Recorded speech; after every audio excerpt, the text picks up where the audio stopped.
Tonight, we tell the story of a young woman who fled war only to meet a brutal end in a place she thought might be safe: America. This is the tragic killing of Iryna Zarutska, a refugee, a dreamer, a victim, and how a single moment on a light rail train exposed deep failures in safety, justice, and humanity. Imagine fleeing bombs, destruction, loss, leaving behind everything you've ever known, hoping for peace, safety, a fresh start. Now imagine that night you arrive, you take the train, surrounded by strangers, the hum of wheels, the usual roar of announcements. You sit, listen to music, maybe think about tomorrow, and then, out of nowhere, you feel pain, hear a scream, look up and see someone stabs you. No warning, no reason, no escape.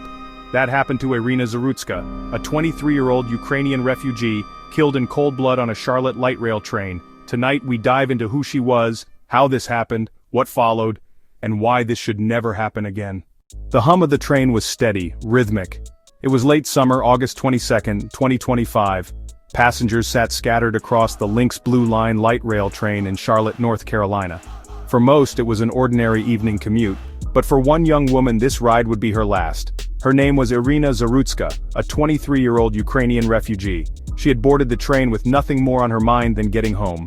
She slid into a seat, headphones in, her eyes drifting toward the darkened windows where the blur of streetlights passed. She had survived war, left behind her home in Ukraine, and come to America for peace, for a chance at a normal life. But peace was not waiting for her on this train. Just 4 minutes into the ride, a man across the aisle began to stir. He was disheveled, muttering, his movements agitated. Other passengers glanced his way uneasily, but no one spoke. He reached into his clothes and pulled out a knife. In a flash, he lunged. Iryna had no warning, no chance to react. The blade struck her neck, then again, and again, 3 times in total. Her scream cut through the train, sharp and terrified, before it was drowned out by chaos. Passengers gasped, scrambled, shouted. Some froze, some fled toward the doors. But for Iryna, there was no escape. The wounds were catastrophic. Blood pooled across the floor as her body slumped. She struggled to breathe, her life slipping away in seconds. Within moments, it was over. The hum of the train carried on, indifferent, as though nothing had happened. But the silence that followed was heavier than anything the passengers had ever known. The man who had stabbed her sat back, knife in hand, calm in the aftermath of unspeakable violence. His name would soon become known: DeCarlos Brown Jr., a 34-year-old with a long criminal history and a past marked by mental illness. For Iryna, there would be no second chance. No dream fulfilled, no reunion with the family she had left behind in Ukraine. On a train she thought was safe, in a city she hoped would be her refuge. Her story ended in blood and horror. Who was she? To understand the weight of what happened that night, you need to know more than the violence. You need to know who Iryna was, what she carried with her from Ukraine, why she came here, and the terrible irony of how her life was cut short. Iryna was born in 2002 in Ukraine. She grew up in a country that knew hardship, but also beauty and resilience. Her childhood was shaped by family bonds, by community, by a love of art, music, and the simple joys of youth. Friends remembered her as kind, creative, and quietly ambitious. She loved animals. She loved to laugh. She dreamed of traveling, of building a life that was bigger than the war that came to define her homeland. When Russia invaded Ukraine in 2022, everything changed. Millions fled, mothers with children, students, young women like Iryna. She joined that wave of refugees, leaving behind friends, loved ones, and the only home she had ever known. Her destination, the United States, a country she believed would offer safety, opportunity, and freedom. She arrived in 2022, barely 21 years old, with her whole life ahead of her. She settled in Charlotte, North Carolina, a city that had begun to welcome Ukrainian refugees. There she started over. She took jobs in restaurants, working hard, improving her English, trying to build stability. Her friends described her as determined, hopeful, and endlessly kind-hearted. She was someone who looked forward, not back. Someone who carried the scars of war but refused to let them define her. She lived modestly. She worked long hours. She dreamed of studying, maybe building a career, starting a family someday. But all of that was stolen from her on that train. The man who killed her, DeCarlos Brown, was no stranger to police. He had been arrested before for robbery, assault, breaking and entering. His record stretched back years. He had been flagged for mental health issues, erratic behavior, and instability. On the night of August 22nd, he boarded that train without a ticket. Surveillance cameras captured him pacing, muttering, shifting in his seat. And then, in an act of sudden, senseless brutality, he ended the life of a young woman who had already endured more than most. The news broke quickly. Ukrainian refugees stabbed to death on Charlotte Light Rail, headlines read. Shockwaves rippled across the city, across the Ukrainian community, and back home to Ukraine itself. Her family, thousands of miles away, learned that their daughter, who had fled to survive, had been murdered in the very place she thought would save her. It was a tragedy layered with bitter irony. She had escaped bombs, only to die by a blade. The attack lasted less than 30 seconds, a blink, a breath, and yet in that brief moment, the world of Iryna Zarutska ended, and a new nightmare began for everyone who loved her. Passengers on the train froze in shock. Some cried out, others scrambled toward the far end of the car, clawing for the doors, desperate to put distance between themselves and the man with the knife. One rider pressed against the emergency intercom, shouting for help.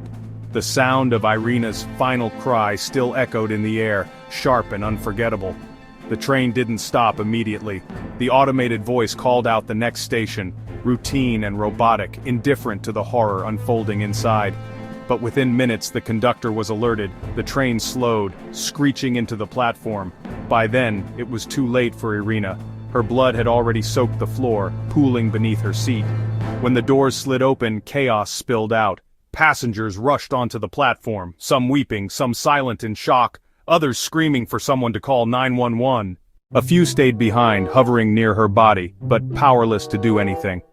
The man with the knife sat still, calm, like a predator whose violence had satisfied him. His name was not yet known to the world, but soon it would be everywhere. DeCarlos Brown, Jr. The first officers to arrive were met with a scene they would never forget. A young woman's body, lifeless and broken, her face pale beneath the harsh fluorescent lights of the train car. Witnesses shouting over one another, voices trembling as they tried to explain what they had just seen. And Brown, sitting silently, almost detached, his weapon still close by. Officers moved quickly. Brown was pulled from the train, disarmed and restrained. Passengers stared in disbelief as he was led away, his expression unreadable. The knife, still stained with Iryna's blood, was bagged as evidence. Paramedics rushed in, but their efforts were short-lived. The wounds, 3 deep stabs, one fatally slicing into her neck, had been too severe. She was pronounced dead at the scene. The time of death was logged, but for those who stood there, no clock was needed. The silence spoke louder than words. The platform was cordoned off with yellow tape. Detectives arrived, notebooks in hand, as crime scene photographers moved quietly, documenting every angle. The images they captured, Iryna's body, the streaks of blood, the passengers' stunned faces, would later be used in court. But in that moment, they were simply a record of senseless violence. Word traveled fast. Local news stations interrupted broadcasts. Breaking: woman stabbed to death on Charlotte's Blue Line. Within hours, the headlines shifted. Victim identified as Ukrainian refugee. Soon, the story was international. In Ukraine, her family's grief was unimaginable. She had escaped war, survived bombings, left everything behind to find safety. And now, she was gone. Murdered not by soldiers, not by invasion, but by a stranger with a knife in the country she thought would save her. Charlotte reeled. Residents were horrified that something so brutal could happen in public, on a train many use daily. Questions flooded the airwaves. Why was there no guard on board? Why wasn't anyone there to stop him? Why was a man with a violent criminal history free to ride trains unchecked? The police moved quickly to announce charges. Brown was booked on first-degree murder. Federal authorities stepped in as well. Because the killing occurred on a mass transit system, he was also charged with a federal crime of violence on mass transportation, an offense that carried the possibility of life without parole, or even the death penalty. For many, that wasn't enough. Protesters gathered outside transit offices demanding accountability. City officials held press conferences promising reforms, but their words felt hollow in the face of such loss. The Ukrainian community in Charlotte wept openly, holding vigils with candles and flowers, remembering a young woman who had fled danger only to be struck down by it in a new land. The surveillance footage was eventually released. Grainy, haunting, it showed Brown shifting in his seat, standing, moving toward Iryna, and striking. 3 blows and then silence. Watching it was unbearable, but it removed all doubt. This was not an accident, not self-defense, not provoked. It was cold, unprovoked murder. In the days after, Iryna's friends spoke to reporters. They described her as radiant, resilient, full of promise. She came here because she wanted safety, one said. She wanted a future. She didn't deserve this. Nobody does. Her death became a symbol of both tragedy and failure. The failure of a system to protect the vulnerable, the failure of mental health services to stop a man known for instability, and the failure of a city to keep its own people safe on something as basic as a train ride home. To truly understand the weight of this loss, we have to step back from that train car and look at who Iryna was before the headlines. Because behind every victim is a life lived. And Iryna's story was one of hope, survival, and determination. Iryna Zarutska was born in 2002 in Ukraine. She grew up in a country scarred by decades of political turmoil, economic hardship, and, eventually, war. But like so many children of her generation, she learned early how to be resilient. Family and friends described her as creative and kind-hearted, someone who saw beauty even in small things. She loved animals. She loved music. She had a gentle laugh, the kind that put people at ease.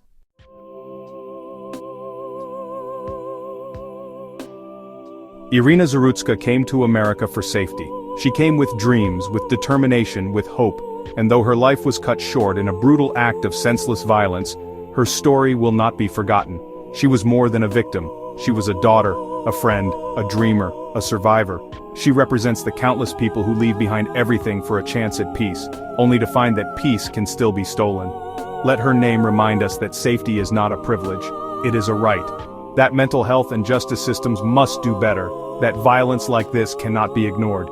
If this story moved you, please honor Iryna's memory by supporting efforts to improve public safety, mental health services, and protections for refugees who deserve more than survival. They deserve life. And if you believe these stories must continue to be told, don't forget to like, comment, and subscribe. Together, we can keep shining light into the darkest corners of true crime, and give a voice to those who can no longer speak.